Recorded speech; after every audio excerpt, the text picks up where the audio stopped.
Let's spend a little time talking about companies on LinkedIn.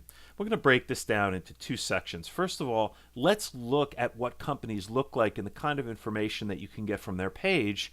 And then, secondly, we're going to look at following them and how to gather information and add companies to your feed so that you can track these companies even outside of looking at their individual company pages. But let's get started looking at their company pages. So first of all, we're going to go and look at companies that I'm interested in right now. And so I'm going to go to interests, companies, then I'm going to go to following. I'm doing this quickly because you could find this information simply by clicking on one of the companies next to somebody's name. And I'm going to take a look at A.T. Kearney in this case. Now, why would I want to do this? Now, I may have a conversation with somebody at A.T. Kearney. That would be one reason. And you may find that that's the case with you as well. Let's say you are interviewing for a job at A.T. Kearney. You could go and take a look at their company page and see what's happening there. Secondly, you may find jobs listed on the company page. A lot of times, people will list or post a job on LinkedIn in a paid advertisement, and they'll also promote that by putting it on their company page. But they also may not have posted it on LinkedIn in a paid advertisement, but still promote that they have an open position on their company page. So there are multiple places that you may find out information about open positions at different companies.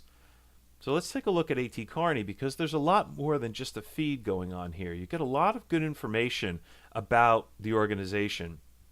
Here we can see the area that A.T. Kearney specializes in, management consulting. They have between 1,000 and 5,000 employees. And you can see here how many employees there are on LinkedIn, 7,200. Now, that's a global number, and sometimes that number is very accurate, and sometimes you need to be suspect of it. So in this case, we show that the company is between 1,000 and 5,000 employees. Here it shows 7,200. Which is right? I don't really know, but I would say that it gives you a sense of the size of the organization more than it does give you a specific number of people that are in the company.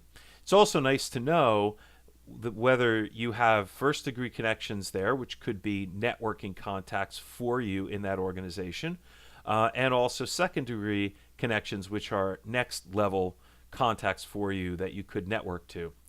You could find out more about that and how to do that in the networking course that we offer, but here you should at least know that it's available.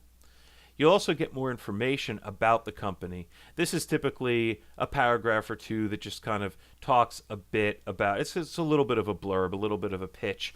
But one of the nice things is it has a link to the website so that you don't need to look it up on Google. And you get some information here when it was founded. And then we start to see some recent updates.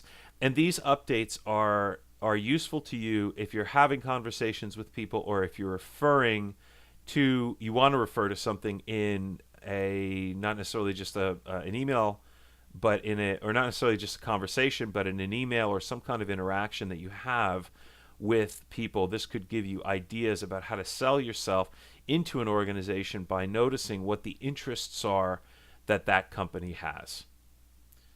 Now we're going to move on and just take a look at getting this information, adding it to your news feed, and following it that way.